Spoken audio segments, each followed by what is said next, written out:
Hey everyone, Chris Haddon, Jason Balin, co-founders of REI360. Check us out, rei360.net, and on any social media, hashtag the REI360 show. Today we are talking about the mobile takeover of the web. We go through the importance of having a mobile-friendly website, and lucky for you, rei360.net has that built in to the new 2.0 release. Check it out right now.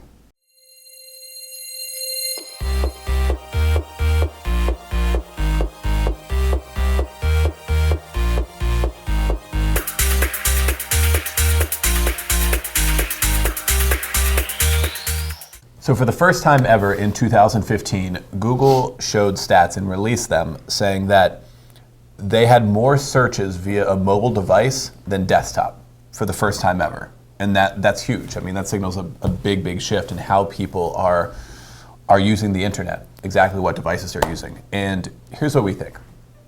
We think that as a consumer, you using the stuff that you want to see, you're probably on top of it, using mobile for everything it should be used. But on the business side of things, we bet that you're behind and that you're still a little too focused on desktop.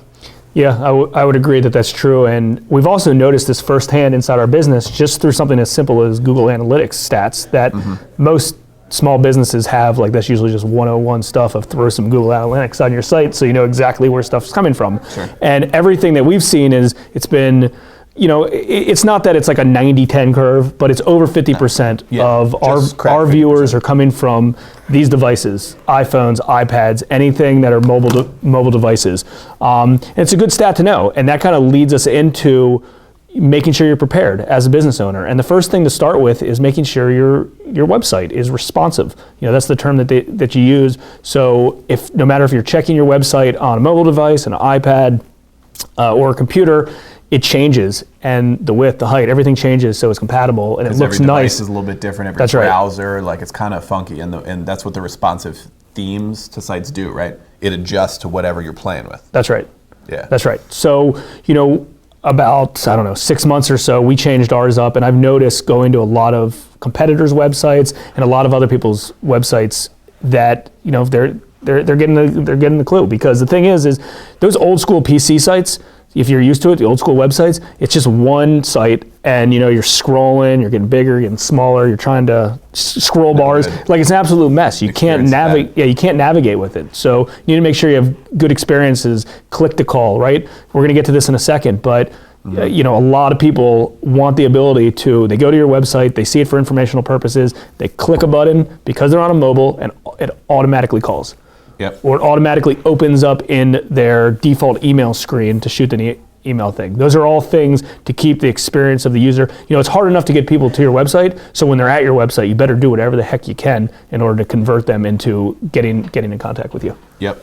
Along those lines, in terms of having the right theme and everything else, if you have an app involved in your business, you can definitely plug your app. If you go to a lot of bigger companies, when you go to their mobile site, you know it's going to pop up, download the app from the App Store right now. Yeah. Because an app can do more things on your phone than a website can, because it's downloaded to the phone, and it can control push notifications and calendar stuff and other things too, if you have an app associated with your business. A lot of people in small business and real estate and everything else might not have an app going on, but it's an option. Yeah, and also you can control the user experience, and you control exactly what you want them to do. A lot of apps aren't full websites or aren't full areas like a website is. You know, just because it's to that. You know, I kind of got frustrated the other day because I was trying to download this Robert Kiyosaki cash flow game, and I only could do it on my iPad. I couldn't do it on my iPhone app, and you know, I'm just assuming the reason is the user experience wouldn't have been good on the iPhone, so they created for an iPad first,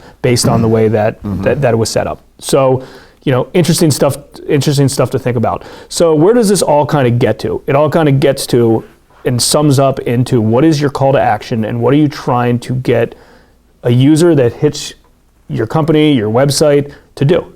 Are you getting them to call? Like, we all know that, you know, older generation, especially in financial industries, and I would consider real estate in that, they want to pick up the phone, they want to talk to somebody. I want to make sure it's a live company. Yep. Now, if they're on their phone and they see your phone number just written there, and you can't click on it, and that means they have to write it down on a piece of paper just so they can put it back into the phone. Makes zero sense. Click click to call. Again, these are also proven stats that we've seen inside our Google Analytics and some other online marketing channels related to how many people are filling out opt-in forms, how many people are calling in, and the call-ins are, superior. Yeah, so like Jason was saying, I'm just going to back up for 1 second. Figure out your best trigger, your best call to action for your business, what you want your clients to do. A lot of people, like we're in real estate, and a lot of the people who watch our stuff are as well. A lot of those people want to call. That's their best lead. A real estate agent, maybe a real estate investor who's looking to find sellers, people who want to sell their property, who's going to buy it for a discount. A call is oftentimes the best lead. At our lending company, it might not be. We might want a longer form with some details so that we can screen out, because we get a lot of apps.